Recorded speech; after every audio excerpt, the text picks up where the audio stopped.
আবু তালেব রসুলকে যে মহব্বত করেছেন, এমন মহব্বত অনেক সাহাবীরাও করতে পারে নাই। শুধু সমস্যা ছিল হলো আনুগত্যের। কি সমস্যা? আনুগত্যের সমস্যা ছিল। নিজের ছেলেকে দূরে রেখে আবু তালেব রসুলকে বুকের মধ্যে, কলিজার মধ্যে রেখে দিয়ে তাকে ঘুমাতেন, তাকে আর আদর দিতেন, স্নেহ দিতেন। আবু তালেব তাকে খুব মহব্বত করতেন, ভালোবাসতেন। রসুল তাকে মহব্বত করেছেন, কিন্তু রসুল কখনো জোর করে তাকে কালিমার দাওয়াত দেন নাই। তাকে মাঝে মাঝে বলতেন, চাচা একবার কালেমা পড়েন, একবার কালেমা পড়েন, কিন্তু জোর করে বলেন না, কারণ হেদায়েতের মালিক কেউ নয়, হেদায়েতের মালিক একজন, তিনি আমার কে? হেদায়েতের মালিক কে? আল্লাহ তাআলা। আমার নবীজি একদিন বসে আছেন, আবু তালেব কি দেখেন নাই তিনি আমার নবীজির জন্ম যেদিন হয়েছে সেই চিত্র তার মনে আছে। একদিন বলতেছে, ভাতিজা মোহাম্মদ শোনো, আমি একদিন তোমাকে এমন চিত্র দেখতে পেয়েছি, কতটুকু সত্য আমি জানি না, আমি তোমাকে বলতে চাই। আজকে তুমি আল্লাহর নবী হয়ে গেছো, বলবো নাকি? রাসূল বলছেন, চাচা আপনি অকপটে বলুন, আপনি কি দেখেছেন তো বলুন। এবার আবু তালেব বলছে, ভাতিজা মোহাম্মদ, সিরাত গ্রন্থে এসেছে, ভাতিজা মোহাম্মদ তোমার জন্ম যখন হলো, জন্মের মাত্র 3 দিন পর আমি তোমার ঘরে গেলাম। তোমাদের ঘরে গিয়ে দেখি তোমার মা তোমাকে কোলে নেয় নাই। তোমার মা তোমাকে উঠানের ভিতরে খোলা আকাশের নিচে, চাঁদনি আকাশের নিচে তোমাকে শোয়ায় রেখেছে। আমি দেখতে পেলাম তোমার পাশে কেউ নাই। তোমার মার চেহারার দিকে তাকায় দেখি তোমার মার চেহারা, চোখ দিয়ে টপ টপ করে পানি পড়তেছে। তোমার মা তোমাকে কোলে নিচ্ছে না, তুমি একাকী অসহায়ের মতো পড়ে আছো, শুয়ে আছো, তোমার পাশে কেউ নাই। সেই দিন আমি দেখতে পেলাম তুমি তোমার দুটো হাত, তোমার ডান হাত যখন বাম দিকে নিচ্ছ, তোমার হাতকে ফলো করে আকাশের চাঁদটা ডান থেকে বাম দিকে যাচ্ছে। আবার যখন তোমার বাম হাতটা যখন ডান দিকে নাও, আকাশের চাঁদ তোমার হাতের সঙ্গে চাঁদটাও ডান দিকে চলে যায়। 2 হাতটা দিয়ে যখন তুমি আস্তে করে নিচের দিকে নিয়ে আসো, 2 হাতটা তোমার হাতকে ফলো করে আকাশের চাঁদ তোমার মাথার কাছে চলে আসে। আমি কি ভুল দেখলাম নাকি? রাসূল বলছেন, চাচা আপনি যা দেখেছেন সত্যই দেখেছেন, কারণ জন্মের পূর্বে আমার বাপ দুনিয়া থেকে বিদায় নিয়েছেন। আমার জন্ম নেওয়ার পর আমি যখন মার পেট থেকে আসলাম, আমার বড় শখ ছিল আমার সন্তানকে আমার স্বামীর কোলে দেব।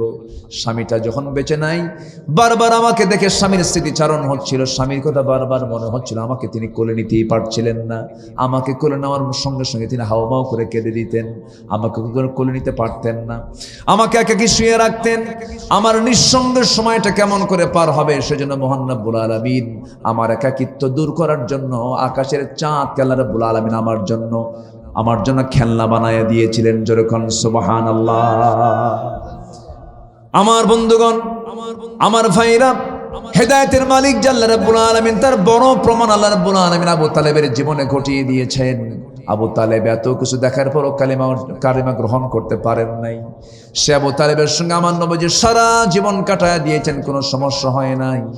এই জন্য আমার বন্ধুগণ, বিনয়ী হব আমরা উগ্র হব না, আমরা অহংকারী হব না। আল্লাহর নিবেদিত বান্দা কারা হবে?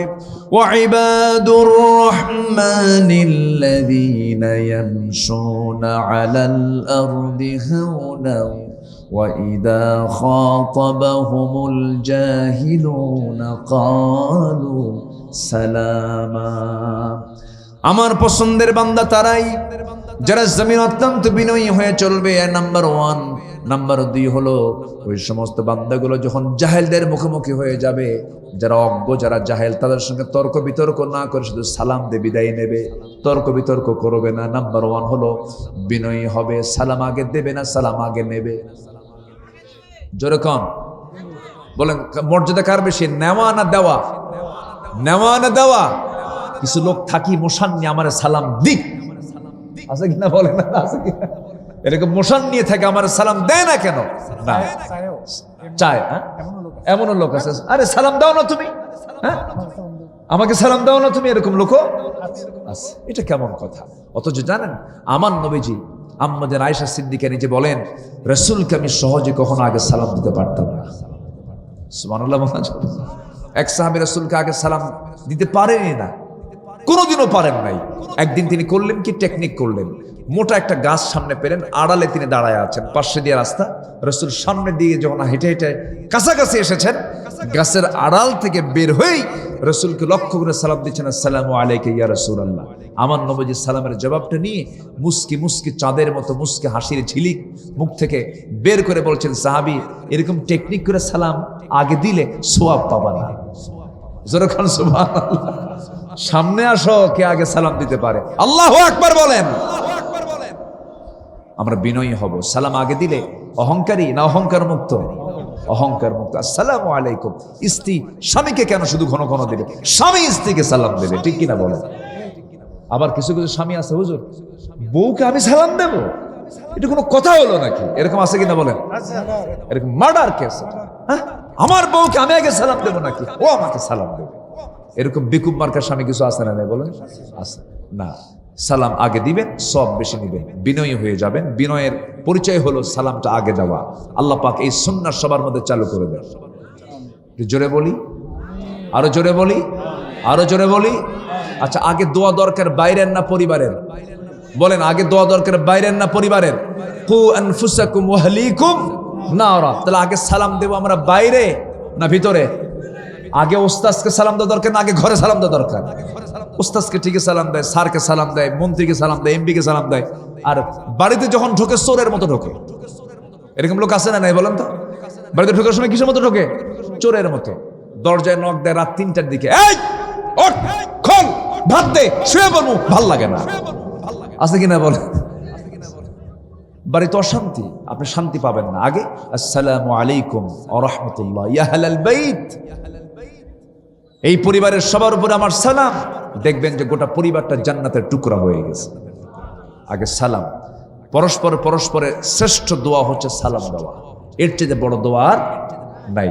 রাসূল সালামের প্রচন্ড খুব সুন্দর করে গুরুত্ব দিয়ে বলেছেন, ঘন ঘন সালাম দিবা।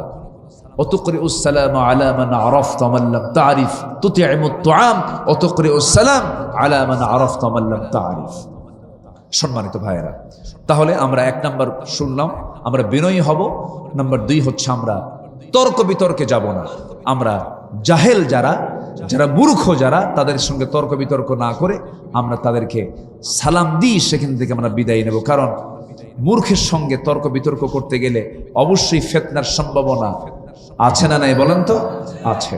এজন্য আমরা মূর্খতার সঙ্গে মূর্খ দেখাবো না। আবার মূর্খ শুধু পড়াশোনা না করলেই যে মূর্খ হয় তা না, অনেক শিক্ষিত মূর্খ আছে না নাই? শিক্ষিত মূর্খ আছে না নাই? মাস্টার্স ডিগ্রি পাস করেছে কিন্তু টাটকা মূর্খটা, এরকম আছে না নাই বলেন? আছে। আবার এলেম কালাম তেমন কিছু করে নাই, পাস ডিগ্রি কিছু নাই, কিন্তু ওনার ভিতরে সমস্ত একটা জ্ঞানী লোকের যে যোগ্যতা আল্লাহ পাক তার মধ্যে সেই যোগ্যতা দিয়ে দিয়েছেন। এরকম লোক আছে কিনা বলেন? আচ্ছা, আমরা মূর্খতাকে মাইনাস করে ফেলবো। নাম্বার 2 চলে গেল। নাম্বার 3 হচ্ছে রাত জেগে জেগে সেজদায় চোখের পানি ফেলে কাঁদা। যারা আল্লাহর বান্দা তারা এরকম কাজ করে। তাহলে আমরা কাঁদবো কার কাছে? আজ তো কাঁদবো কার কাছে? আল্লাহর কাছে। কোন জায়গায় বলেন? কোন জায়গায় বলেন? আল্লাহ যেখানে বলতেছেন সেখানে বলতে হবে। সেজদায় বলেন, কোথায় বলেন? কোথায়? সেজদায়। আল্লাহ রাব্বুল আলামিন বলেন, ওয়াল্লাযীনা ইয়াবীতুনা লিরাব্বিহিম সুজদান ওয়া কিয়ামা।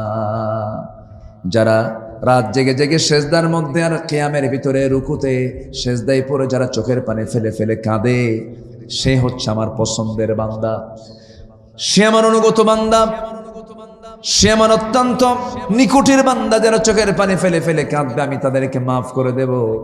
আমার বন্ধুগণ, কত গুনাহ আপনি জীবনে করেছেন, আপনার গুনাহ বড় না আল্লাহর রহমত বড়? আল্লাহর রহমত নিঃসন্দেহে বড়, কোনো টেনশন করা যাবে না। গুনাহ হয়ে যাবে, সঙ্গে সঙ্গে তওবা করে নেব, ইচ্ছা করে কোনো গুনাহ করা যাবে না।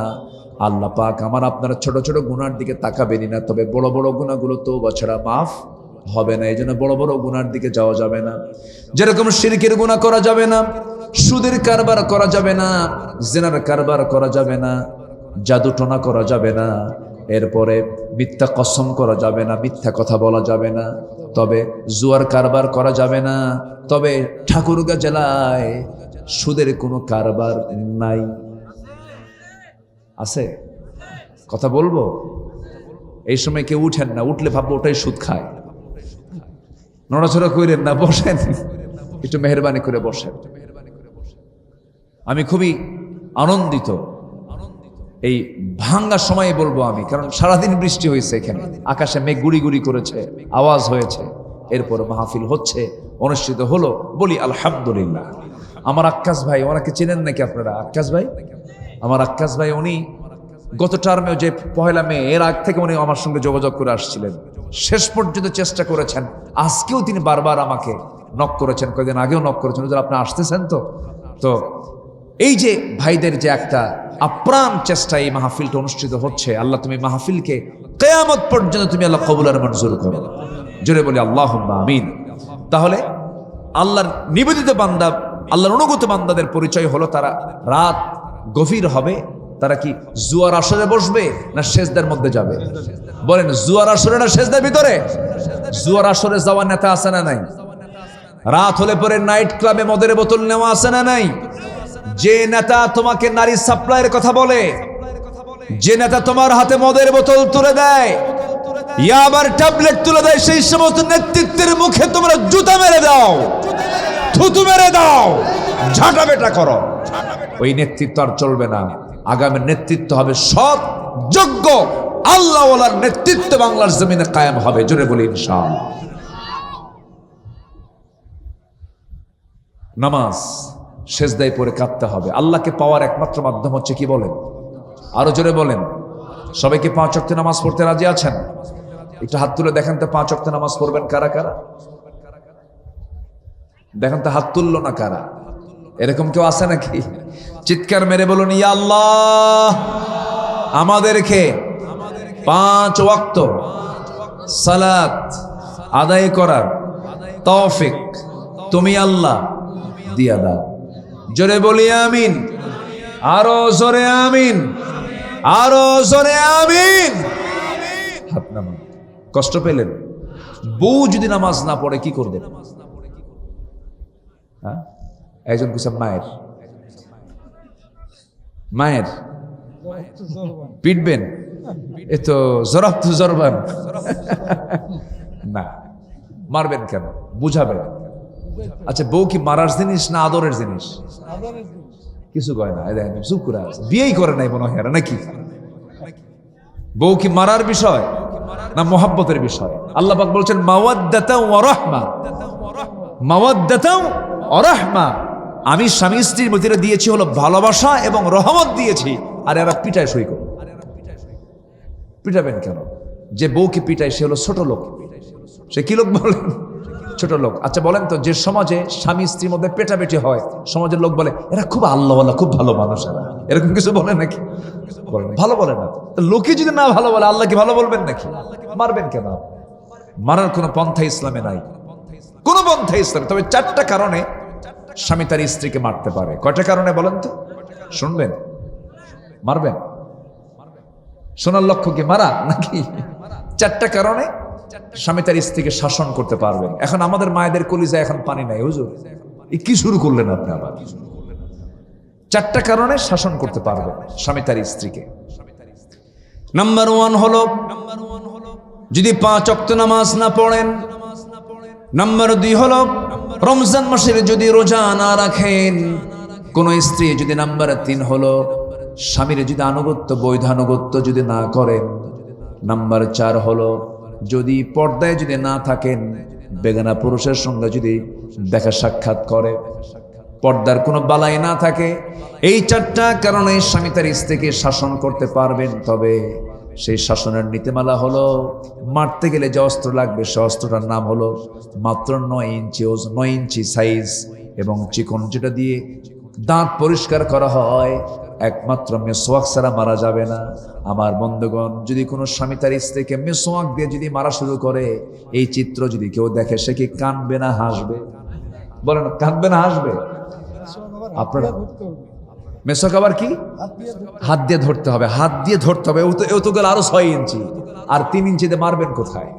মারার কোনো কায়দাই নাই। আমার মাদের কলেজায় কেবল পানি আসলো, হুজুর খুব ভালো।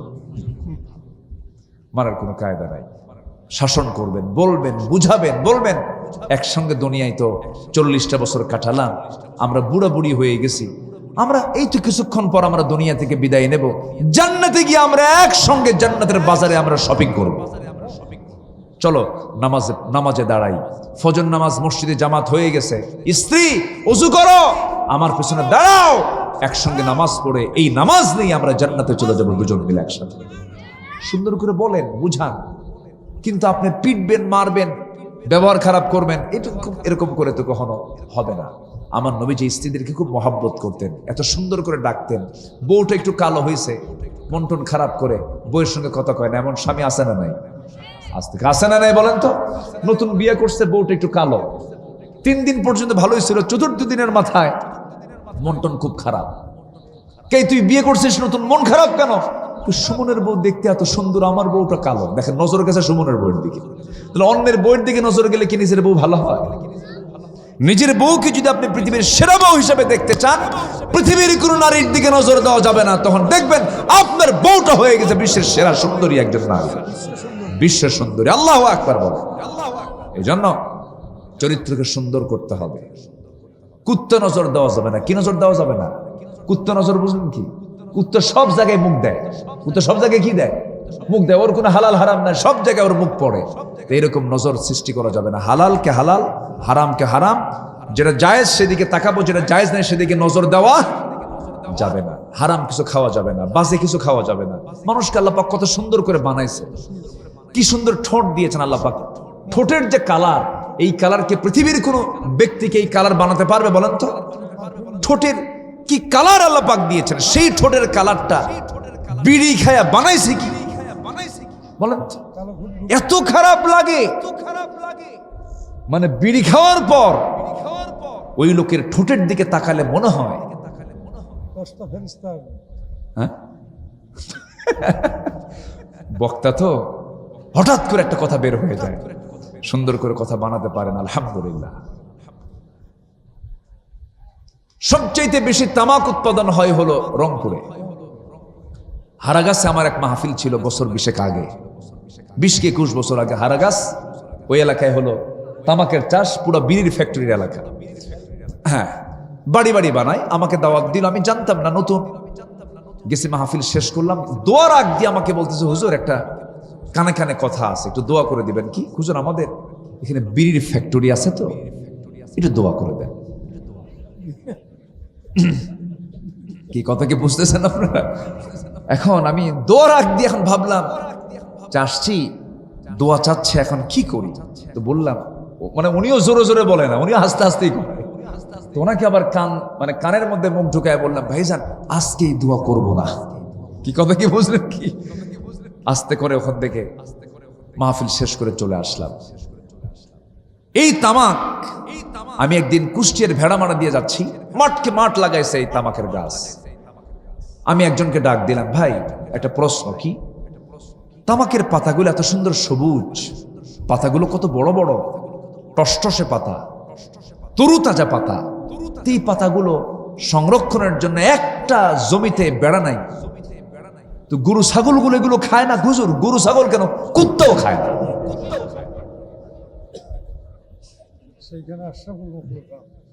তাহলে যেই তামাকের পাতার ক্ষতিকর দিক কুকুর বোঝে, শুকর বোঝে, গরু বোঝে, ছাগল বোঝে, 4 পা বোঝে, কয় পা বোঝে না? বলেন কয় পা বোঝে না? খায়। আবার মাহফিলে এসে প্রশ্ন করে, হুজুর বিড়ি খাওয়া কি জায়েজ আছে? উনি জায়েজের চেষ্টায় আছেন যে কেমনে জায়েজ করা যায়। এই তামাকের সাথে পৃথিবীর কোন পয়গম্বরের কোন সম্পর্ক নাই। তামাকের সাথে সম্পর্ক আমরা রাখবো না, জোরে বলি ইনশাআল্লাহ। আপনি পান খান, পান খেতে কোনো আপত্তি নেই। যে আমার হাকিম ভাইয়ের চেহারার দিকে তাকায় দেখতেছে পান খাচ্ছে, খান। আমি আমার দাদার মুখের পান, চাবানো পান, চিবানো পান আমি মুখে নিয়ে খাইছি। চেহারাটা সুন্দর দেখা যায়, ঠোঁটগুলো, হ্যাঁ ঠোঁটগুলো লাল লাল দেখা যায়, ভালো, খান। কিন্তু পানের সাথে আবার হাকিমপুরি রহমতুল্লাহ আলাইহি কেন? এখানে প্রশ্ন আছে না? নাই বলুন, এখানে প্রশ্ন কিন্তু আছে। আমি কিন্তু কাউকে ছাড় দিচ্ছি না, ছাড় আমার কারণেই। যেটা আপনার জন্য, আপনার দেহের জন্য ক্ষতিকর, এটা কখনো জায়েজ হতে পারে, খাবেন না, কখনো খাওয়া যাবে না। 80% রোগী, আপনি ক্যান্সার হসপিটালে যান, 80% রোগী খুঁজে পাবেন হলো শুধুমাত্র এই নেশার কারণে। এই জন্য কোন নেশার দিকে আমরা যাব না। রাজি আছেন তো ইনশাআল্লাহ? ওয়ালা তুলকু বিআইদিকুম ইলা তাহলুকা, নিজকে তুমি ধ্বংসের দিকে ঠেলে দিও না। কার কথা? আসতে বলবেন না, কার কথা? আল্লাহর কথা। রাত জেগে জেগে সেজদায় কাটায় দাও। নাম্বার 4 হলো জাহান্নাম থেকে বাঁচার আকুতি করা। ইন্নাহা সাআত মুস্তাকাররা ওয়া মুকামা, চোখের পানি ফেলে ফেলে রোনাজারি করা, চোখের পানি ফেলে ফেলে আল্লাহর কাছে কাঁদা। আপনি কি জানেন 7 সমুদ্রের পানি দিয়ে জাহান্নামের একটা কোনা নিববে না, কিন্তু যদি কোনো বান্দার চোখের পানি যদি আল্লাহর ভয়ে যদি 1 ফোঁটা ফেলতে পারে, 1 ফোঁটা চোখের পানি, 7টা জাহান্নাম নিভায় আল্লাহ পাক তাকে জান্নাত দিয়ে দিবে। এই জন্য চোখের পানি ফেলে আল্লাহর কাছেই কাঁদতে হবে। দুনিয়ার কারো কাছে কান্না করে লাভ নাই। বউ কাঁদবে স্বামীর কাছে, স্বামী বলবে মহিলা মানুষ কান্দেই। আবার স্বামী কাঁদবে স্ত্রীর কাছে, স্ত্রী বলবে পুরুষ মানুষ কান্দে নাকি, তুমি কেমন পুরুষ কান্দো। পৃথিবীর কোনো মানুষ কান্নার মূল্য দিবে না, কিন্তু আল্লাহ আমার কান্নার মূল্য দিবেন। অতএব কাঁদতে যদি হয় পৃথিবীর এক জায়গায় কাঁদবো, সেই জায়গা হলো কার জায়গায় কাঁদবো? আমরা আল্লাহর কাছে আমরা কান্নাকাটি করব। নাম্বার 5 হলো অপচয় না করা, অপচয় করা যাবে না। নাম্বার 6 হলো মিতব্যয়ী হওয়া, ওয়া কানা বাইনা যালিকা কাওয়ামা, এর মাঝামাঝি থেকে যাওয়া। অপচয় না করা, কৃপণতা না করা, এর মাঝামাঝি থেকে যাওয়া। তুমি তোমার হাতকে কাঁধের সঙ্গে বেঁধে রেখো না। লা তাজআল ইয়াদাকা মাগলুলাতান ইলা উনুকিক ওয়া লা তাবসুতহা কুল্লাল বাসত, আবার ছেড়েও দিও না, মাঝামাঝি পন্থা অবলম্বন করো। আল্লাহ পাক বলছেন এই সমস্ত গুণগুলো আমার পছন্দের বান্দার গুণ। আল্লাহ পাক কি মহব্বত করে মায়া করে কথাগুলো বলছেন। নাম্বার 7 হলো আল্লাহ ছাড়া কাউকে তোমরা ডেকো না, কারো কাছে তোমরা চেয়েও না। নাম্বার 8 হলো ওয়ালা ইয়াকতুলুন, হত্যা করতে যেও না। নাম্বার 9 হলো জিনা করতে যেও না। ওয়ালা তাকরাবুজ জিনা ইন্নাহু কানা ফাহিশাতান ওয়া সাআ সাবিলা, জেনার নিকটেই তুমি যেও না। জেনার নিকট হলো মোবাইল। জেনার নিকট কি? মোবাইল। এই মোবাইল দিয়ে জেনার কাজ সহজ হয়ে যায়। বিভিন্ন লাইন আছে, হোয়াটসঅ্যাপ, ইমো, লাইন, ভাইভার আছে না? হোয়াটসঅ্যাপ, ইমো, লাইন, ভাইভার, আর কি টুইটার, ইনস্টাগ্রাম, কুড়িগ্রাম। ও কুড়িগ্রাম নাই নাকি? টেলিগ্রাম। এই দেখেন এই বাদ দিচ্ছে। হ্যাঁ ঠিক আছে না? কি গ্রাম? গ্রাম গ্রুম আছে তো, এই জন্য কইছি আছে। তাহলে এই সমস্ত অ্যাপসগুলোতে আপনি নক করলেন, নক যদি কোনো মহিলার মোবাইল নাম্বারে চলে যায়, এটা আপনার জন্য জেনা হয়ে গেল। লা তাকাবুজ জিনা, জেনার নিকটে যাওয়া যাবে না, কাম কুকামগুলো করা যাবে না। এই সমস্ত অপকর্মের কথা আল্লাহ পাক বান্দাকে সতর্ক করে বলছেন, জেনার নিকটেই তুমি যেও না। যদি তোমার যাওয়া হয়ে থাকি, চট করে ফিরে আসো, তওবা করে ফিরে আসো, আমার কাছে মাফ চেয়ে নাও। আমি তোমার পাহাড় পরিমাণ গুনাহগুলোকে রহমতের দ্বারা আমি সবগুলোকে মাফ করে দেব। যেরকম সুবহানাল্লাহ। জিনার পর আল্লাহ রাব্বুল আলামিন 10 নম্বর বলছেন তওবা করো। কি করো? ইল্লা মান তাবা, তওবা করে ফিরে আসো। এরপরে বলছেন নাম্বার 11, এরপরে ইল্লা মান তাবা ওয়া আমানা ওয়া আমিলা সলিহান। 11 নম্বরে বলছেন যারা ঈমান আনবে। নাম্বার 12 হলো নেক আমল যারা করবে। নাম্বার 13 হলো মিথ্যা সাক্ষী যারা না দেবে। নাম্বার 14 হলো অনর্থক কথা এবং কর্মকে যারা এড়িয়ে চলবে, বাসে কোনো কাজে যাবে না। এরপর আল্লাহ রাব্বুল আলামিন বলছেন ওই সমস্ত বান্দা, আমার অনুগত বান্দা যারা শুধু নিজের জন্য দোয়া না করে পরিবার পরিজনের জন্য দোয়া করবে, সন্তান সন্ততির জন্য দোয়া করে বলবে। যারা পারেন ঠোঁট মিলিয়ে বলুন, রব্বানা হাব লানা মিন আজওয়াজিনা ওয়া যুররিয়াতিনা মুস্তাকাররাও ওয়া মুকামা। কি সুন্দর করে আল্লাহ রাব্বুল আলামিন বলছেন, বান্দারে ধৈর্যের পরিচয় যদি দিতে পারো, আমি আল্লাহ তোমাকে অভিবাদন জানায়া, সালাম জানায়া জান্নাতের মধ্যে ঢুকাবো। যে জান্নাতটা চিরস্থায়ী জান্নাত, যে জান্নাতটার চাইতে উত্তম কোনো জায়গার বান্দার জীবনে দ্বিতীয়টা হতে পারে না। এই জন্য এই সমস্ত গুণগুলো আমরা জীবনের সকল জায়গায় আমরা বাস্তবায়ন করবো। জোরে বলি ইনশাআল্লাহ, আরো জোরে বলি ইনশাআল্লাহ। ফজর পড়বেন কারা কারা? হাত তুলে দেখান তো দেখি। ফজর পড়বেন কারা কারা?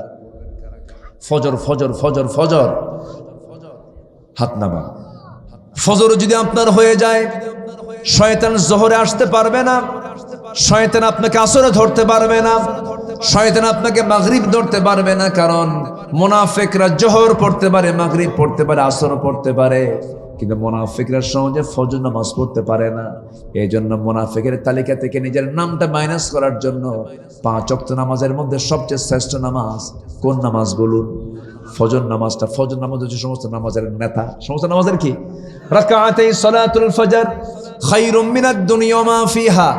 ফজরের 2 রাকাত সুন্নাত নামাজের দাম হলো এত বেশি যে দুনিয়ার মাঝে যা কিছু আছে এর চাইতে বেশি দামি হলো আমার আল্লাহর কাছে ফজরের 2 রাকাত সুন্নতের দাম। জোরে কোন সুবহানাল্লাহ।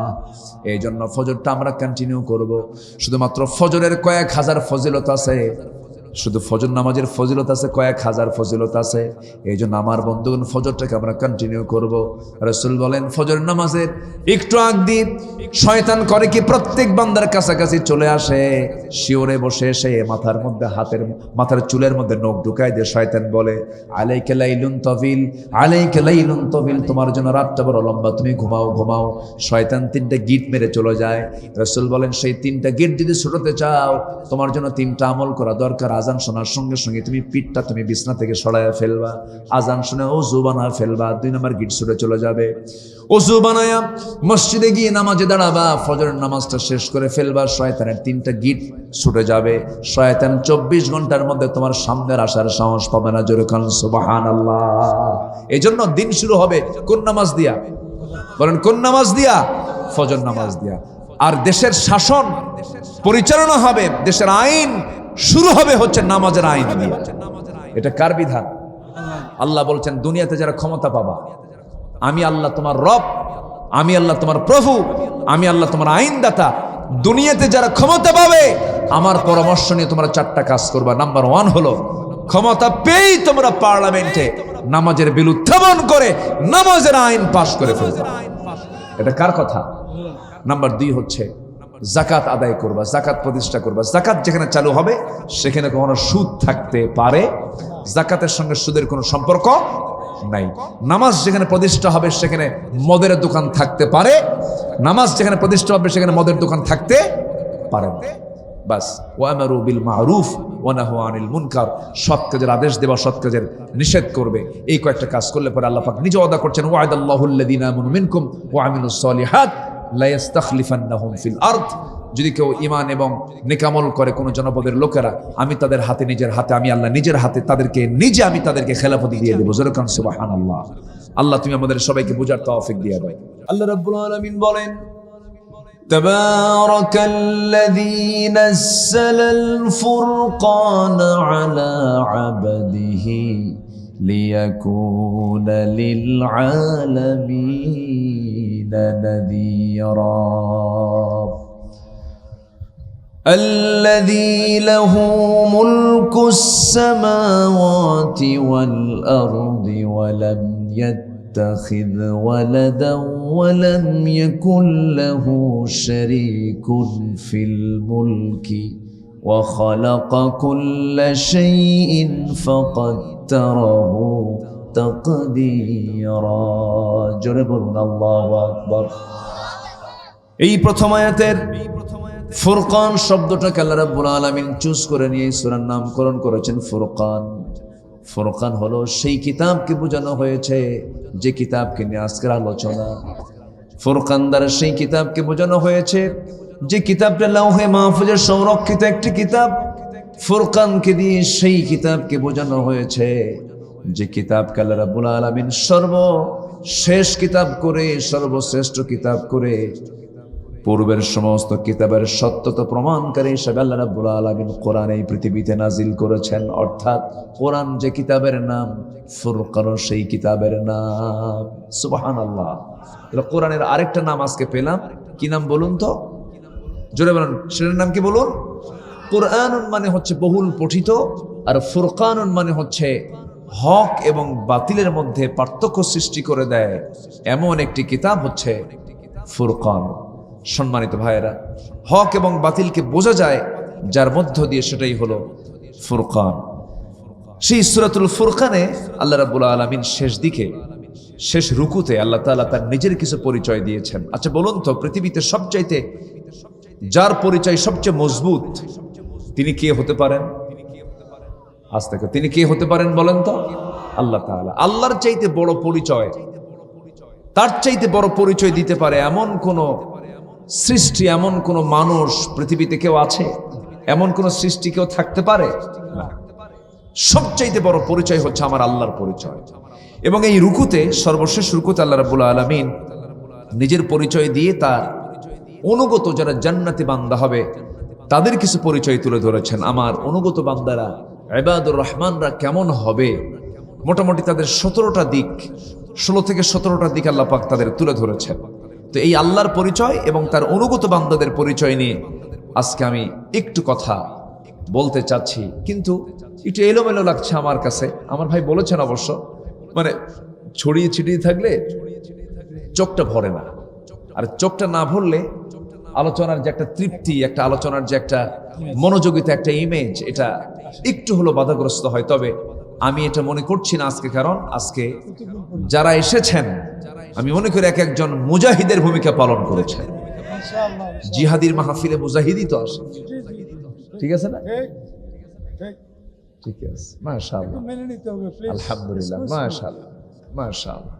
সম্মানিত ভাইরা, আমার দিকে তাকান। তাহলে প্রথম পরিচয় আমরা পাবো আজকে এই শেষ রুকু থেকে। কার পরিচয় পাবো বলেন তো? কার পরিচয়? বান্দা ঘুমায়, আল্লাহ ঘুমান। আজ থেকে বান্দা খায়, আল্লাহ খান। আচ্ছা, বান্দা খুন করে, আল্লাহ খুন করেন? আল্লাহ পাক মাফ করে দেন। চিন্তা করা যায়, আমি মাঝে মাঝে ভাবি, বান্দা গোটা রাত ধরে অন্যের বউ নিয়ে রাত্রেবেলা জেনার কাজ করে, অন্য বউ নিয়ে শুয়ে থেকে সারা রাত জেনা করছে, আর আল্লাহ তাআলা সেই বান্দার নাকের ডগায় অক্সিজেন সরবরাহ করে বলছেন, বান্দা এই জেনা করিস না, গুনাহ করিস না, তওবা করে ফিরে আয়, আমি তোকে মাফ করে দেব। এটা সুবহানাল্লাহ বলা যাবে না? আমার আল্লাহর দয়া কত! আমার আল্লাহ হালিম, ধৈর্যশীল। আমার আল্লাহ গোপনকারী। কত পাপ বান্দার জীবনে হয়, সব আল্লাহ পাক গোপন করে রেখে দিয়েছেন। সত্তার তিনি গোপন করে রেখেছেন। এবং হাসরের দিন আল্লাহ পাক কিছু কিছু বান্দাকে ডাক দিয়ে বলবেন, বান্দা তুই এই গোপনে গোপনে অকামগুলো করছিস না? হ্যাঁ করছি। হ্যাঁ করছি। আল্লাহ যা, দুনিয়া তো প্রকাশ করে নেই, আজকেও প্রকাশ না করে তোকে আমি মাফ করে জান্নাত দিয়ে দিলাম। আমার আল্লাহ সেই আল্লাহ, সে আল্লাহ তাআলা তার নিজের পরিচয় নিজেই দিচ্ছেন। কি সুন্দর মজবুত পরিচয়। আল্লাহ রাব্বুল আলামিন বলেন, তাবারাকাল্লাযী নাযালাল ফুরকান তাবারাকাল্লাযী জাআলা ফিস সামাই বুরুজান ওয়া জাআলা ফীহা সিরাজান ওয়া কামারান মুনীরা وهو الذي جعل الليل والنهار خلفة لمن أراد أن يذكر أو أراد شكورا جنبون الله أكبر অতীব বরকতময় সেই মহান রব, সেই মহান প্রভু, যিনি আকাশে গ্রহরাজি তিনি সেট করেছেন এবং তাতে রেখে দিয়েছেন প্রদীপ্ত সূর্য। প্রদীপ্ত সূর্য তিনি রেখে দিয়েছেন, সিরাজ রেখে দিয়েছেন, অকামারাম মুনীরা আলোকিত চাঁদ রেখে দিয়েছেন। কত সুন্দর সায়েন্টিফিক কথা ১৫০০ বছর আগে বললেন। প্রদীপ্ত সূর্য এবং আলোকিত চাঁদ, অকামারাম মুনীরা, অর্থাৎ চাঁদের যে নিজস্ব আলো নাই, এই তথ্য বিজ্ঞান হালে দিয়েছে, আর কোরআন ১৫০০ বছর আগে তা বলে দিয়েছে। যেরকম সুবহানাল্লাহ। চাঁদের নিজস্ব কোনো আলো নাই, সূর্যের নিজস্ব আলো আছে। তাহলে বলুন, এই পৃথিবীতে কি দ্বিতীয় জন কেউ আছে যে বলবে আমি সূর্য চালাই, আমি চাঁদ চালাই? সূর্য চাঁদ যিনি চালান, এই বিশাল একটা সৃষ্টির যিনি মালিক, চিল্লায় বলুন তিনি কে? আল্লাহ তাআলা, যিনি সূর্য চালাতে পারেন, যিনি চাঁদ চালাতে পারেন, যিনি আকাশকে পরিচালনা করেন, যিনি আকাশের মেঘমালাকে তিনি সুন্দর করে পানিচক্র আকারে আমার আপনার মাথার উপরে শূন্য এটাকে নড়াচড়া করে বিভিন্ন জায়গায় ঘুরায় ঘুরায় ঘুরায় ঘুরায় কোন জমিনে পানি দরকার সেখানে পানিটা ঢালেন। তিনি কি আমার ছোট রব না বড় রব? আমি কাতার থেকে যখন আসছিলাম, কাতার দোহা থেকে যখন ঢাকায় আসছি, আমি আমার বাম পাশে একজন খুলনার এক ভাইকে পেলাম, খুলনা বাড়ি, তাইজুল ইসলাম নাম। উনি সেখানকার ইঞ্জিনিয়ার, ওখানে চাকরি করেন। তা আমি ওনাকে বললাম, ভাই দেখেন এই যে বিশাল, চোখ পাচ্ছে না, এই যে বিশাল এই মেঘগুলো, মেঘের উপর দিয়ে বিমান আসতেছে, এই মেঘমালাগুলো আল্লাহ পাক কেমন করে রেখে দিয়েছেন শূন্যের উপরে, এর কি ওজন নাই? অবশ্যই ওজন আছে। ওজন আছে না নাই বলেন? আচ্ছা। আল্লাহ রাব্বুল আলামিন বলেন, হুয়াল্লাযী ইউরীকুমুল বারকা খাওফান ওয়া তামআন ওয়া ইউনশিস সাহাবাস সিকাল। আল্লাহ রাব্বুল আলামিন এই যে মহাশূন্যে, এই যে আকাশের মাথায় আমরা দেখতে পাই, আকাশের এই জমিন থেকে কিছু দূরে এই মহাশূন্যের মাঝে মহান রাব্বুল আলামিন এই যে মেঘমালাগুলো রেখেছেন, যার মধ্যে আল্লাহ রাব্বুল আলামিন ওজনওয়ালা মেঘও রেখে দিয়েছেন। ওজন আছে যার, টনকে টন ওজন। এই টনকে টন ওজনওয়ালা মেঘমালাগুলোকে আল্লাহ রাব্বুল আলামিন সুন্দর করে পানি, সুন্দর করে বাতাসের সঙ্গে মিলিয়ে রেখেছেন। যদি এটা যদি ঘনত্ব হতো, যদি এটা যদি আল্লাহ পাক ওই আসমান থেকে, যদি আকাশ থেকে যদি সেই মেঘমালাগুলোকে যদি আস্তে করে ছেড়ে দিতেন, সমস্ত বিল্ডিং গুলো ভেঙে চুরমার হয়ে যেত। মানুষ বিল্ডিং বানাতে পারতো না, বসবাস করতে পারতো না। আমার আপনার বৃষ্টির যখন প্রয়োজন হয়, সেই মেঘমালাকে আল্লাহ রাব্বুল আলামিন সুন্দর করে ভেঙে ফেলে দিয়া পানি আকারে সুন্দর করে নরম নরম আল্লাহ রাব্বুল আলামিন সুন্দর করে সিরিঞ্জের মতো করে পাতলা পাতলা করে বৃষ্টি নাজিল করেন। যেরকম সুবহানাল্লাহ। যদি পাইপ সিস্টেম হতো তাহলে কি হতো বলেন? পাইপ সিস্টেম যদি হতো, বঙ্গোপসাগর থেকে একটা পাইপ ছেড়ে দিয়ে ঠাকুরগাঁয়ে দেওয়া হতো, ওই পানি দিয়ে পাইপ দিয়ে যদি ঠাকুরগাঁ পড়তো, তখন কি বঙ্গোপসাগর কি আর ওখানে থাকতো না ঠাকুরগাঁ হতো? ঠাকুরগাঁও হয়ে বঙ্গোপসাগর সেই জায়গায় আছে, সেখানকার পানি আল্লাহ রাব্বুল আলামিন ফিল্টারিং করে সেই পানিকে সুন্দর করে পানি চক্রের আকারে এটাকে তুলে নিয়ে মেঘমালায় রূপান্তর করে আবার এটাকে সুন্দর করে পানি আকারে আমার আপনার জমিনটাকে, ধুলায় মলিন জমিনটাকে সবুজের সামনে রূপান্তরিত করলেন। এমন রব কেউ না, তিনি কে? আসতে বলবেন না, তিনি কে? আল্লাহকে ভুলে যাই আমরা। সকল শাসনে, সকল পরিচালনায় আল্লাহর বিধিবিধান চলছে, শুধু একটা জায়গায় নাই, সেটা হলো রাষ্ট্র পরিচালনায়। আজকে ইসলাম। সূর্যে আল্লাহর হুকুম আছে না নাই? চাঁদে আল্লাহর হুকুম আছে না নাই? বাতাসে আল্লাহর হুকুম আছে না নাই? নদীর পানিতে আল্লাহর হুকুম আছে না নাই? আমার কিডনি, আমার চোখ, আমার হাত, আমার পা, আমার লাংস, আমার গোটা বডির পরিচালনায় আল্লাহর হুকুম আছে না নাই? শুধু নয়, রাষ্ট্রে। সব দেখা শেষ করেছি। আমরা আগামী রাষ্ট্র গড়তে চাই ইসলাম দিয়ে। রাজি আছেন কারা কারা? হাত উঁচু করে দেখান মুসলমান। একবারই শেষ করলেন, দেন না স্লোগান।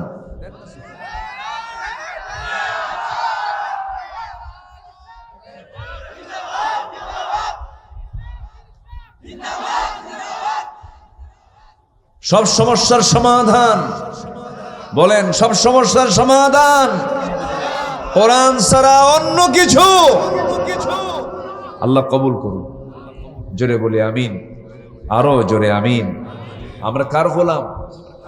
আস্তে কার গোলাম? এক জায়গায় না সব জায়গায়? সব জায়গায় আল্লাহর গোলামি করতে হবে। এক জায়গায় মানবো, আরেক জায়গায় মানবো না, এটা গোলামির পরিচয় হতে পারে না। গোলামি চলবে সব জায়গায় আল্লাহ পাকের। রসুলকে খুব মোহাব্বত করে। আজকে একটা মারাত্মক একটা শব্দ চয়ন একজন করেছেন, আমি শুধু এই কথাটার পাল্টা জবাব দিতে চাই। এখন আর মধ্যযুগ নাই, আমরা এখন আধুনিক যুগে আছি। সম্মানিত ভাইয়েরা, মধ্যযুগ বলতে যদি ইসলামকে বোঝানো হয়, অবশ্যই একটা বাজে কথা মুখ থেকে বের করা হয়েছে। আসতে বলবেন না, জোরে বলুন ঠিক কিনা? রাসূল বলেছেন, খায়রুল কুরুনি কারনি সুম্মাল্লাযীনা ইয়ালুনাহুম সুম্মাল্লাযীনা ইয়ালুনাহুম। রাসূল বলেছেন, আমার যুগটাই হলো শ্রেষ্ঠ যুগ।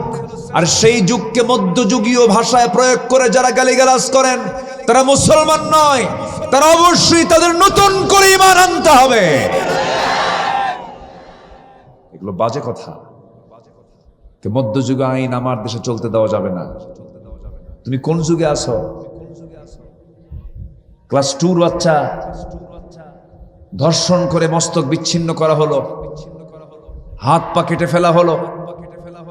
যে দেশে 3 বছরের শিশুকে ধর্ষণ করা হয়, কবর থেকে তুলে মহিলাকে ধর্ষণ করা হয়।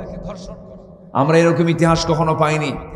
আইএমএ জাহেলিয়াতের ইতিহাস শুনেছি, পড়েছি, এরকম কখনো দেখি নাই, শুনি নাই যে কবর থেকে লাশ তুলে মরা লাশকে ধর্ষণ করা হয়েছে। এমন ইতিহাসকে আমরা পাইছি?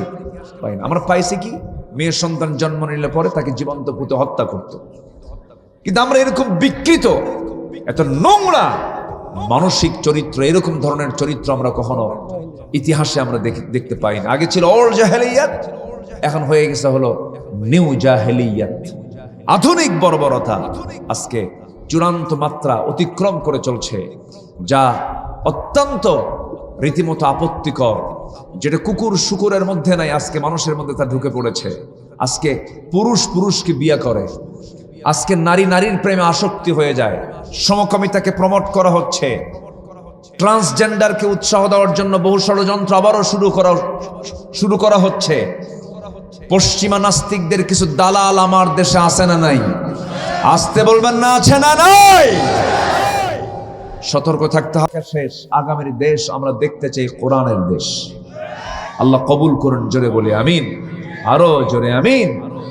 সম্মানিত ভাইরা, প্রথম পরিচয় আমরা পাচ্ছি কার বলেন তো? আয়াত আল্লাহ পাক নিজের পরিচয় তুলে ধরেছেন। আমি হলাম সূর্যের রব, সূর্য আমি চালাই, চাঁদ আমি চালাই। আল্লাহ রাব্বুল আলামিনের পরে বলেন, وهو الذي جعل الليل والنهار خلفة لمن أراد أن يذكر أو أراد شكورا। তিনি সেই মহান প্রভু যিনি রাতকে দিনের খিলফা করেছেন, রাতকে দিনের স্থলাভিষিক্ত করে দিয়েছেন। দিন চলে যায়, রাত আসে, রাত চলে যায়, দিন আসে। আবার দিনের মধ্যে রাত ঢুকান, রাতের মধ্যে দিন ঢুকান। আবার দেখা যায় চৈত্র মাস, বৈশাখ মাস, জ্যৈষ্ঠ মাস। আজকে মাগরিবের নামাজ পড়েছেন 6:50 নাকি? প্রায় 6:50 নামাজ হয়েছে। এই মাগরিবের নামাজ মে মাসের শেষ দিকে প্রায় 7টার দিকে নামাজ পড়েন। আবার যখন নভেম্বর ডিসেম্বরে চলে আসে, সেই সময় এই 7টার দিকে এশার নামাজটা হয়ে যায়। এই যে প্রায় 1.5 ঘন্টা কম বেশি হলো, মাগরিব এশার মধ্যে ঢুকে গেছে, এশা মাগরিবের মধ্যে ঢুকে গেছে, রাত দিনের মধ্যে ঢুকে গেছে, দিন রাতের মধ্যে ঢুকে গেছে। এটার সম্পূর্ণ পরিচালনা, সম্পূর্ণ পরিকল্পনা যার, তিনি আমার কে চালান? এগুলো কে চালান? আল্লাহ চালান। সম্মানিত ভাইয়েরা, সম্মানিত বন্ধুগণ, আমাকে কেউ দেখে না, আমাকে আল্লাহ দেখেন। আমাকে কেউ শোনে না, আল্লাহ আমাকে শোনেন। আমরা খুব লজ্জা পাই। আমরা কোন দেশে বসবাস করছি? ধর্ষিতা ধর্ষকের আগেই দুনিয়া থেকে বিদায় হয়, ধর্ষকের বিচার বাংলার জমিনে হয় না। এটা লজ্জাস্কর একটা বিষয়। সবার বাড়িতে মা বোন আছে না নাই? এই সাবকন্টিনেন্ট শাসন করেছে এক সময় মোগলরা। মোগল শাসনামলে এই যে সম্রাট হুমায়ুন, আকবর নাম শুনেছি তো, শাহজাহান, আওরঙ্গজেব, আলমগীর, বাদশাহ জাহাঙ্গীর নামে একজন বাদশাহ ছিলেন, আল্লাহওয়ালা ছিলেন।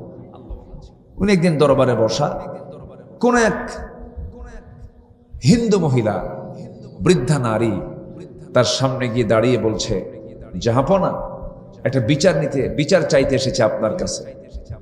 কি সমস্যা? আমার নতুন বৌমা বাড়িতে, আমি বিয়ে করিয়েছি আমার বড় ছেলেটাকে। বৌমাটার চেহারা সুন্দর, অত্যন্ত সুন্দরী একটা মেয়ে আমি পেয়েছি আমার বৌমা হিসাবে। কিন্তু আমার এই সুন্দরী বৌমার দিকে বখাটে একটা যুবকের লোলুপ দৃষ্টি পড়েছে। সে প্রায় জুলুম করে অস্ত্রের সামনে, অস্ত্রের সাথে আমাদেরকে অস্ত্র দিয়ে জিম্মি করে আমার সেই বৌমার ঘরে ঢুকে জোরপূর্বক সে ধর্ষণ করে যায়, জেনা করে যায়। আমি আপনার কাছে এটার বিচার চাইতে আসছি, আপনি একটু ফয়সালা করে দেন।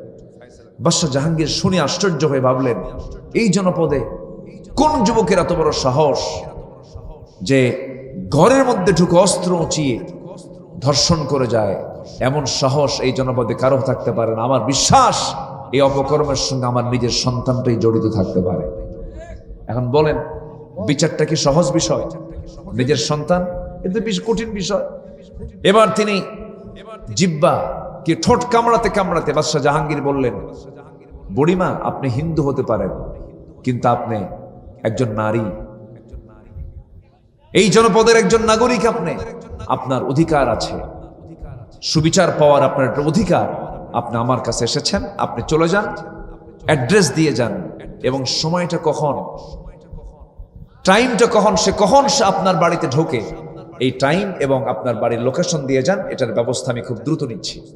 তিনি কাউকে বললেন না, কোনো পরামর্শ কারোর সঙ্গে করলেন না, ভাবলেন এটা আমার সন্তান জড়িত থাকতে পারে, এটার ফয়সালা আমাকে করতে হবে।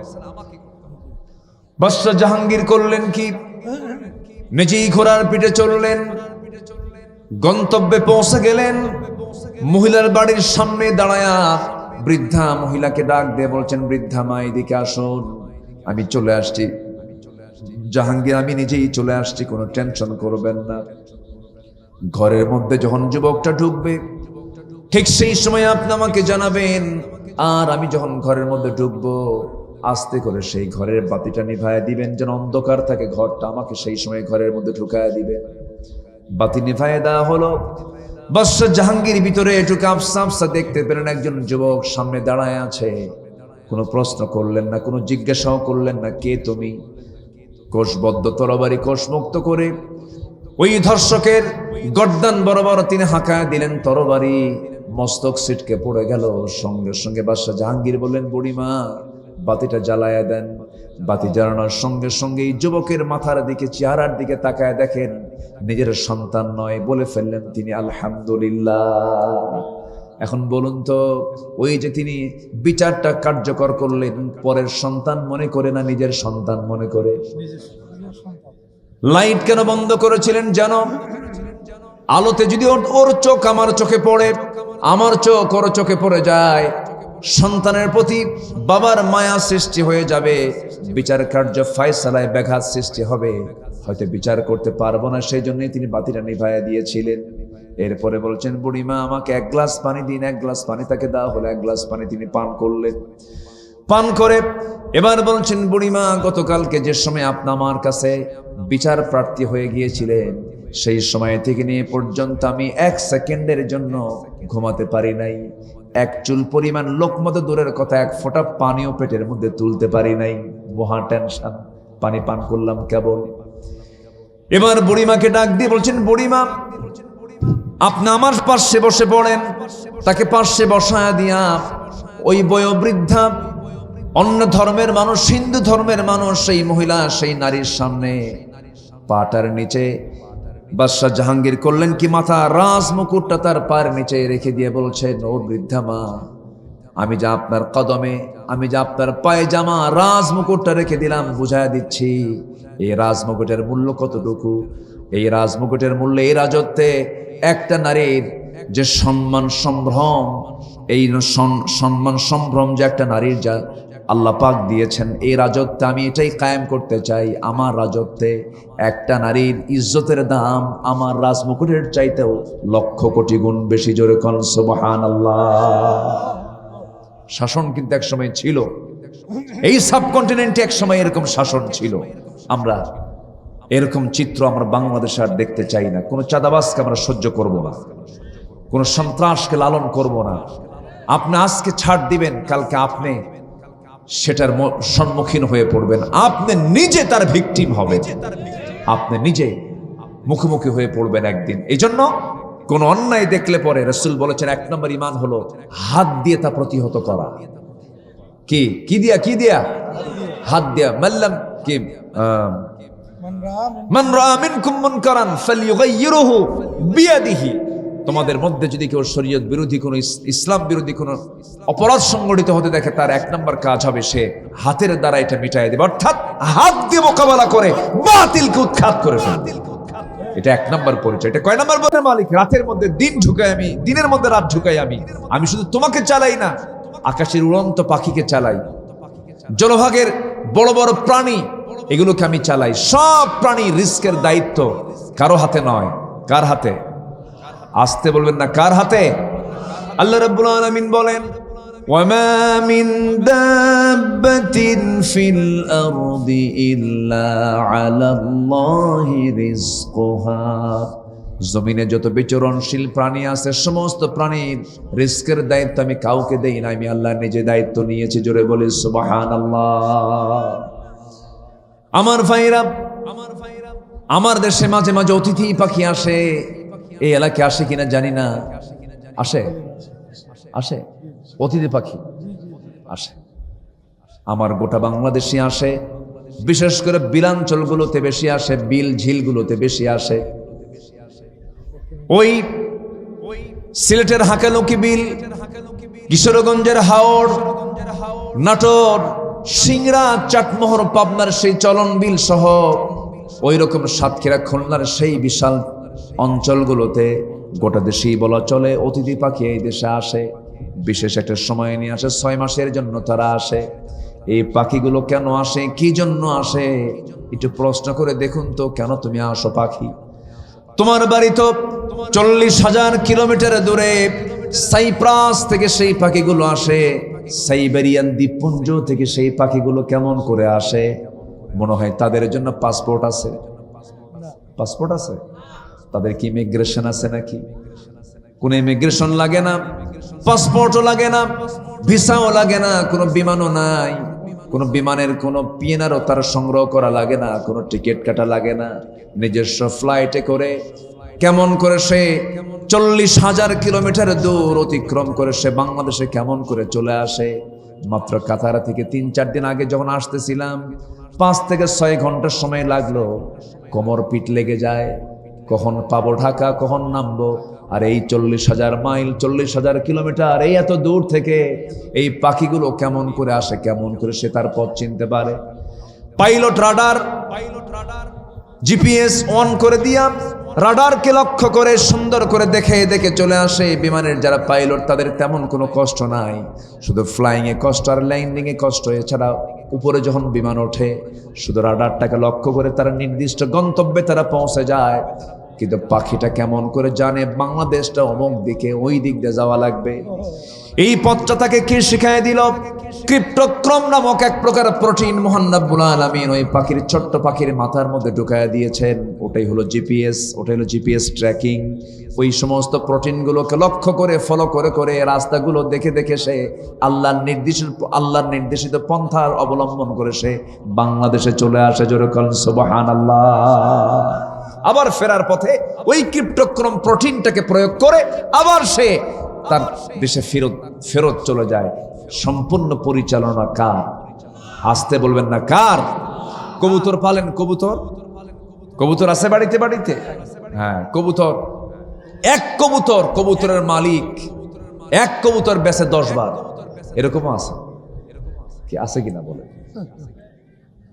কবুতর মেলা হয়েছে, এখন বিক্রি করতে হবে। কবুতরটাকে ধরে নিয়ে স্থলপথে সাইকেলে চড়ে চলে গেছে 20 মাইল দূরে কবুতর বিক্রি করার জন্য। কবুতর বিক্রি করছে, বুঝাইয়া দিয়েছে বিক্রেতার কাছে, ক্রেতার কাছে বিক্রেতা বুঝাইয়া দিয়েছে, লেনদেন কমপ্লিট হয়ে গেছে। এখন কবুতরের মালিক কবুতর বিক্রি করে বাজারটা সদাই করে বাড়িতে ফেরার আগেই কবুতর বাড়িতে চলে আসছে। কি সমস্যা কি এখানে? কি এরকম কেমন যেন একটা উত্তেজনা ভাব? কি সমস্যা কি? হ্যাঁ, কি সমস্যা কি? একটা লোক উঠবেন না, কেউ নড়বেন না। আব্বা বসো, বসো, কেউ উঠবেন না। মাহফিলের শৃঙ্খলা রক্ষার দায়িত্ব কি একার না সবার? একজনের না সবার? সবার। একটা লোক নড়বেন না। আশেপাশে যা হোক ভলেন্টিয়াররা আছেন, স্বেচ্ছাসেবক আছেন, তারা দায়িত্ব পালন করছেন। আপনি চলে যাওয়া মানে আপনি মাহফিলকে নষ্ট করে ফেললেন। একটা লোক নড়বেন না। এই মাহফিলটা বসেন, লাগুক, একটু লাগছে, সমস্যা কি? লাগতেই পারে, হতে পারে না? 10 জন যেখানে থাকে সেখানে কি একটু বাকবিতনটা হয় না? এক ছোট্ট বাচ্চা 8 বছর বয়স কান্দে, তোর চিৎকারের কান্নায় মা এসে বলে, মা তুই কান্দিস কেন? কান্না থামাতে পারে না, মাও কান্দে। তো মার কান্নার মেয়ের কান্না দেখে গ্রামের সব মহিলা এসে এরাও কান্দে। কান্নাকাটি করা শেষ, সর্বশেষ বলতেছে সবাই মিলে, আচ্ছা মা তুমি কেন কানলে এটাই তো জানলাম না, আমরা তো সবাই কানলামই। এখন ছোট্ট 8 বছরের মেয়েটা বলতেছে, মা আমার কান্নার হেতু হলো, কারণ হলো আমার বয়স এখন 8 বছর, যখন আমার বয়স হবে 16 বছর তখন আমার বিয়ে হবে, বিয়ে হওয়ার পর আল্লাহ পাক আমাকে একটা ছেলে বাচ্চা দান করবেন, সেই ছেলে সন্তানটার বয়স যখন আবার 8 বছর হবে, ও যদি মইরা যায় আমি বাঁচবো কেমনে, এই জন্য কান্না। এই কথা কি বুঝতেছেন আপনারা? হয়তোবা ওই জায়গায় কিছুই হয় নাই, শুধু হো হো হচ্ছে, ঘটনা কিছুই না। আমার দিক শয়তান ঢুকছে, শয়তান আমার দিকে তাকান, কিচ্ছু হয় নাই। মনোযোগ দিয়ে আমার কথাগুলো শুনেন। কষ্ট পাচ্ছেন নাকি আপনারা? একটু সময় দেন ভাই। আমি তো 2 দিন আসলাম মাহফিলে, একদিন আসছিলাম, কি আসছিলাম কিনা বলেন? আসছিলাম, আবার আসছি। আমি দরদ নিয়ে, আমি অনেক আকাঙ্ক্ষা নিয়ে আমি এসেছি। এবং আমার এই আগামী 28 তারিখ ঈদুল আজহা, যে এর মধ্যে আমি কোনো প্রোগ্রামও রাখি নাই। আমার ব্যক্তিগত অনেকগুলো জরুরি কাজ আছে, কোনো প্রোগ্রামকে আমি রাখতে পারিনি, দেশের বাইরেও ছিলাম। কিন্তু এই প্রোগ্রামটার প্রতি আমার এত দরদ ছিল যে যুবকরা তাদের চেহারার দেখবে তাকাতে পারতেছিলাম না। আমি মঞ্চ আসা মাত্র বৃষ্টি শুরু হয়ে গেল, বললাম যে তো আপনারা যেদিন ডেট করবেন সেই দিন আমি আসবো। আমি চলে আসছি। একটু বসেন, একটু মনোযোগ দিয়ে কথাগুলো শোনেন। তো কবুতরের মালিক বিক্রি করে দিল, টাকাও পেল।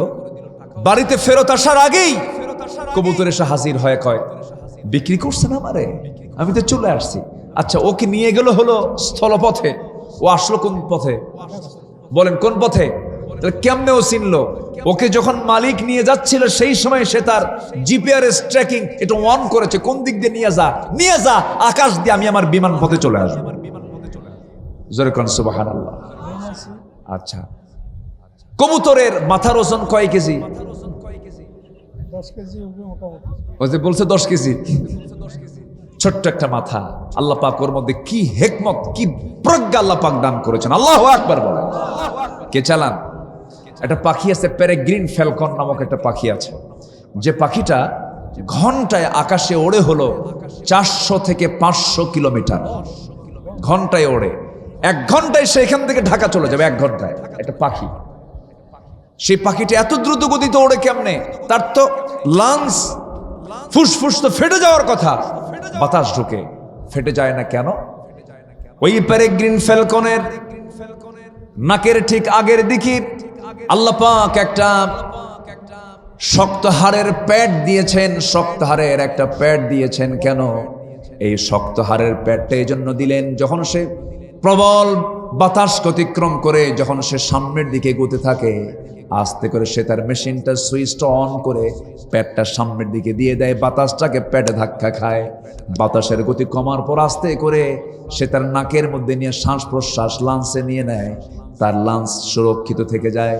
ঠিক এই পেরেগ্রিন ফ্যালকনের এই হাড়ের প্যাড, হাড়ের ট্যাপটাকে আজকে সুন্দর করে সায়েন্স এটাকে গ্রহণ করে আধুনিক সমস্ত বিমানগুলোতে এই প্রযুক্তি ব্যবহার করা হয়েছে। যেরকম সুবহানাল্লাহ। এখন বলুন, বিমান আগে না পাখি আগে? বলেন, বিমান আগে না পাখি আগে? আল্লাহ রাব্বুল আলামিন কত আগে বিমানের কথা বলেছেন। وَأَرْسَلَ عَلَيْهِمْ طَيْرًا أَبَابِيلَ تَرْمِيهِمْ بِحِجَارَةٍ مِّن سِجِّيلٍ فَجَعَلَهُمْ كَعَصْفٍ مَّأْكُولٍ। জোরে বলুন আল্লাহু আকবার। আল্লাহ রাব্বুল আলামিন সম্রাট আব্রাহার হস্তি বাহিনীকে ধ্বংস করে দিলেন। আমার নবীজির জন্মের কেউ কেউ বলেছেন 50 বছর আগের ঘটনা, সাহাবুল ফিল। আল্লাহ পাক সে হস্তি বাহিনীর জন্য ঝাঁকে ঝাঁকে জঙ্গি বিমান পাঠিয়ে দিলেন, তার নাম হলো আবাবিল, এবং 2টা করে বোমা বহন করেছিল, তার নাম হলো সিজ্জিল। সিজ্জিল নামক বোমা দিয়া তারমিহিম, ওই বোমাগুলো উপর থেকে যখন নিক্ষেপণ করা হলো, তাদেরকে আল্লাহ রাব্বুল আলামিন জীবনও বসির নাই শেষ করে দিয়েছেন। এই বিমান হামলার এই তথ্য 1500 বছর আগে কোরআন তা মানুষদেরকে জানিয়ে দিয়েছে। যেরকম সুবহানাল্লাহ। তাহলে বলেন তো, পাখি থেকে বিমান না বিমান থেকে পাখি? বলেন বলেন বলেন বলেন। পাখি থেকে বিমান। আওয়ালাম ইয়ারাউ ইলা তায়রি ফাওকাহুম সাফাতিন ওয়া ইয়াকবিদিন। আল্লাহু আকবার বলেন। মানুষ কি তাকায় না পাখির দিকে? আমি পাখিটাকে কত সুন্দর করে বানাইছি। আল্লাহ বলছেন বান্দা আমাকে ভুলো কেমনে, আমাকে ভোলার কোনো সুযোগ নেই। তুমি ভুললেও আমি তোমাকে ভুলি না, তুমি ভুললেও আমি তোমাকে, তবে ভুলে যাব একদিন, যেদিন তোমার কেউ তোমার পাশে থাকবে না। আল্লাহ পাক এখানে ভয়ঙ্কর একটা আয়াত দিয়েছেন। আমি জিয়াদি ভাই, আমি ওই আয়াতটা যখন দেখি আমি খুব ভয় পাই, আমার এতটাই ভয় লাগে ওই আয়াতটা যখন আমার চোখে পড়ে। আল্লাহ রাব্বুল আলামিন বলেন وَمَنْ أَعْرَضَ عَنْ ذِكْرِي فَإِنَّ لَهُ مَعِيشَةً ضَنْكًا وَنَحْشُرُهُ يَوْمَ الْقِيَامَةِ أَعْمَى। আল্লাহ বলছেন ও বান্দা, তুই যদি আমাকে ভুলে যাস, আমার জিকির থেকে, আমার কোরআন থেকে, আমার স্মরণ থেকে তুই যদি আমাকে ভুলে রাখিস, নিজেকে যদি আমার নিজের জীবনে যদি আমাকে তুই মাইনাস করে ফেলিস, আমাকে যদি তুই ভুলে যাস, তোর জন্য আমি দুনিয়ার জীবনকে সংকীর্ণ করে দেব। দুনিয়ায় শান্তি পাবি না, হাজার হাজার কোটি টাকার মালিক হবি, কিন্তু তোর সুখ থাকবে না। দেশের 1 নম্বর টপ লিস্টেড ধনী সালমান এফ রহমান, দেখেন টাকার কোনো অভাব নাই। নাপা মানি হলো সালমান এফ রহমানের কোম্পানি নাপা, ঠিক আছে না? সবার বাড়িতে নাপা আছে না নাই? এই নাপা থাকা মানে সালমান এফ রহমান থাকা, ওর কোম্পানি প্যারাসিটামল গ্রুপ। এত বড় টাকার মালিক, টপ লিস্টেড একজন ধনী হওয়ার পরেও, এত টাকা পয়সা থাকার পরও দুনিয়ার জীবনকে আল্লাহ রাব্বুল আলামিন কেমন করে সংকীর্ণ করে দিলেন। পালানোর জন্য ভুল করে নৌকায় চড়ছে, মোষ কাটা, দাড়ি কাটা, কি মনে আছে না আপনাদের? মনে আছে না? ওকেদা কি ওমান আ'রাদা আন যিকরি ফাইন্না লাহু মাঈশাতান দানকা, দুনিয়ার জীবনকে আমি তার সংকীর্ণ করে দেব। সে কোথায় পালাবে, কোথায় যাবে, রাস্তা নাই। আইন মন্ত্রীকে সঙ্গে করে নিয়ে বলে চলেন নৌকায় চড়ি, ভুল করে আবার নৌকায় চড়ছে, আর ভেড়ে না, ঘাট খুঁজে পায় না। কোস্টগার্ড তাকে ধরে ফেলেছে। কোস্টগার্ড ধরার পরে এখন আগে আইন মন্ত্রীকে চিনে ফেলেছে, বলতেছে স্যার সিনসি আপনাকে থানায় চলেন। আমি কি একা আসছি? আমি তো জামাতের সাথে আসছি। কে মানে? কই যে কোনায় বসে আছে, কত মাঝি কিনা মাঝি না, ওটা ভালো করে দেখো, ওটাই হলো দরবেশ। মাঈশাতান দানকা, হাজার হাজার কোটি টাকার মালিক হবে কিন্তু সুখ থাকবে না, আনন্দ থাকবে না। দেখেন না, কোটি কোটি টাকার মালিক, সামনে আঙ্গুর, বেদানা, ফলমূল, তাজা তাজা ফলমূল সামনে পড়ে থাকে, খেতে পারে না, খালি ছায়া থাকে, দেখে ইতিমের মতো, ইতিমের মতো দেখে। চাট নিয়ে পাশে পিএস বসে থাকে, আঙ্গুর একখান হাতে নিয়ে খাবে, চট করে বলে স্যার থামেন। ফুল একটা আঙ্গুর খেতে পারবেন না, 4 ভাগের 1 ভাগ খান। আল্লাহ কয় ঠিক আছে। কি কথা কি বুঝতে? এত হাজার হাজার কোটি টাকার মালিক কিন্তু খেতে পারতেছে না। আর গ্রামের মানুষ, গরিব মানুষ, ফজরের সময় উঠেছে, লাঙ্গল নিয়ে চলে গেছে মাঠে, কোদাল নিয়ে, কোদাল মারতে মারতে এমন ক্ষুধা লাগছে, 8টার দিকে এসে বলে সখিনা, পাতিলের তলায় কিছু আছে নাকি? কে তলা না, গোটা পাতিলি ভাত আছে, পান্তা। পাতিল নিয়েই বসে গেল, এতগুলো লবণ নিয়া, 4-5টা পেঁয়াজ নিয়া, আর বড় বড় কয়েকটা লঙ্কার মরিচ নিয়া বসলো, গোগ্রাসে মারতেছে। 1 পাতিল খাইয়া শেষ, এরপরে কয় আরো কিছু আছে নাকি? শান্তি দেওয়ার মালিককে আচ্ছা, শান্তি রিজিকের মালিককে। টাকা থাকাই রিজিক নয়, সম্পদ থাকাই রিজিক নয়, শান্তি থাকতে হবে, তার হৃদয়কে প্রশান্ত হতে হবে। এই শান্তি দেওয়ার মালিক যিনি, তিনি আমার কে? আর সেই হৃদয়কে প্রশান্ত করার জন্য জিকির করতে হবে কার? শুকরিয়া আদায় করতে হবে কার? হুকুম মানতে হবে কার? আজান শোনার সঙ্গে সঙ্গেই কার সন্তুষ্টির জন্য মসজিদে যেতে হবে? আল্লাহর জন্য মসজিদে যেতে হবে। সবাই কি নামাজ পড়তে রাজি আছেন তো ইনশাআল্লাহ? জোরে বলি ইনশাআল্লাহ। এই জন্য ওই আয়াতটা আমাকে ভয়ে ফেলে দেয়। আল্লাহ বলছেন যে বান্দা আমার জিকির থেকে নিজেকে গুটিয়ে রাখবে, আমি তার জন্য দুনিয়ার জীবনকে সংকীর্ণ করে দেব। এবং আমি কি করব? আমি তাকে কিয়ামতের দিন, হাসরের ময়দানে আমি তাকে অন্ধ করে তুলব, কানা করে তুলব, অন্ধ করে তুলব। বান্দা বলবে আল্লাহ তুমি আমাকে আজকে অন্ধ করে তুলেছো কেন? আমি তো চক্ষুওয়ালা ছিলাম, আমার চোখ ছিল, আমি সব দেখতে পেতাম। আল্লাহ বলবেন আমি তোকে চোখ দিয়েছিলাম, তুই আমাকে ভুলে গিয়েছিলি, কিন্তু আজকে সেই দিন আমাকে ভুলে যাওয়ার কারণে ওয়াকাযালিকাল ইয়াওমা তুনসা, আজকেও তোরে আমি ভুলে গেলাম। এই ওয়াকাযালিকাল ইয়াওমা তুনসা, ওয়াকাযালিকাল ইয়াওমা তুনসা, এই আয়াতটা যখন আমার সামনে যখন পড়ে যায় হাসরের দিন, যদি আল্লাহ আমাকে ভুলে যান, আমার কোনো পার পাওয়ার উপায় আছে নাকি? পার পাওয়ার কোনো উপায় নেই। জন্য আল্লাহ যেন আমাকে না ভুলে যান, সেই জন্য সবচেয়ে বড় কাজ হলো সবাইকে ভুলে গেল, যাকে কখনো ভোলা যাবে না এক সেকেন্ডের জন্য, তিনি আমার চিল্লায় বলুন কে? আল্লাহকে মনে রাখতে হবে। বুক ফেটে যায় আমার। আমি যে সময় ওটা আমার মনে হয় ফজরের সময় আজান হচ্ছে, মসজিদটা ফাঁকা, মসজিদে কোনো মুসল্লি নাই। ভাই, এই প্রেজেন্ট বাংলাদেশের যে চিত্র, আপনি মসজিদগুলোর দিকে আপনি তালাশ করে দেখুন। আপনি আজকে একটা সিদ্ধান্ত নেন যে আজকে ফজর নামাজ আমি মসজিদে যাব। আমি হলফ করে বলতে পারি আপনি এক কাতার পূর্ণ পাবেন না, 5-6 জনের বেশি পাবেন না আপনার মসজিদে। অথচ মসজিদ বিগত সকল সময়ের চাইতে এখন কম না বেশি? বেশি। জিকির নাই, নামাজ নাই, আজান দিচ্ছে মুয়াজ্জিন, শীতকালে আজান শুনে মোট 5 জন মুসল্লির মধ্যে মুয়াজ্জিন আর ইমাম 2 জন, আর বাকি 3টা বুড়া, ভিআইপি বুড়া, 80 বছর পার হয়ে গেছে, এরকম বুড়া 3 জন। নামাজ শেষে যখন বলা হয় চাচা মসজিদ আসছেন কেন, আসলে তো হতো, 3 বুড়া একসঙ্গে কয় বুড়ি কেউ বেঁচে নাই, বুড়ি থাকলে আমরা আসতাম। আর ইমাম মুয়াজ্জিন বাকি 2 জনের তো চাকরি করে, নামাজ না পড়লে তো বেকায়দা হবে, উপায় নাই। সম্মানিত ভাইয়েরা, এরকম করে নামাজ পড়লে হবে না। মসজিদকে আমরা আবাদ করব জিকির দিয়া, নামাজ দিয়া। সবাইকে নামাজ পড়তে রাজি আছেন? যুবকরা, আজকে যুবকদের উদ্যোগে মাহফিল, যুবকরা মাহফিল করবে, ভালো কথা, কিন্তু যে যুবক মাহফিল করে কিন্তু নামাজ পড়ে না, ওদের মাহফিল করার কোনো দাম আছে? এই যুবকরা কই আছে নাকি? যুবকরা আছো তোমরা? আজকের ফজর মসজিদে দেখতে চাই, কি ঠিক কিনা বলেন? মাহফিল হবে, নামাজও হবে। অনেক যুব সমাজ মাহফিল করে কিন্তু নামাজ পড়ে না। কিন্তু নামাজের দরকার আছে না নাই বলেন তো? আচ্ছা, এরা নামাজ পড়ে না। মাশাআল্লাহ, মাশাআল্লাহ। আল্লাহ তুমি সবাইকে নামাজি বানাও। জোরে বলি আল্লাহুম্মা আমিন। আরো জোরে বলি আল্লাহুম্মা আমিন। এতক্ষণ আমরা আল্লাহর পরিচয় পাইলাম, এখন আমাদের পরিচয় কি হওয়া দরকার? মাত্র 17টা গুণ অর্জন করতে পারলে আমরা আল্লাহর অনুগত বান্দা হতে পারবো। জোরে বলি ইনশাআল্লাহ। কয়টা গুণ শুনবেন? আগ্রহ আছে? ওয়াজ কিন্তু কেবল শুরু, নুরু ওয়াজ কিন্তু শুরু। হ্যাঁ, ঠিক আছে না? ওয়াজ কিন্তু কেবল শুরু। এখন 17টা পয়েন্টের উপর আমি আলোচনা শুরু করতেছি। কি রাগ করতেছেন নাকি আপনি? কোনো সমস্যা নাই তো? এখন আসেন, আল্লাহ পাক নিজের পরিচয় দিয়ে এখন বলতেছেন, আমার যারা অনুগত বান্দা, ইবাদুর রহমান, আমার বান্দা কারা হবে? আমার বান্দা ধর্ষক হবে না, আমার বান্দা আমানতের খেয়ানতকারী হবে না, আমার বান্দা ওয়াদা ভঙ্গকারী হবে না, নির্বাচনের আগে নির্বাচনের প্রতিশ্রুতি একরকম দিয়া পরবর্তীতে আরেক চরিত্র ফুটায় তুলবে, এটা আমার বান্দা হতে পারে না। কি কথা কি বুঝতে পারতেছেন?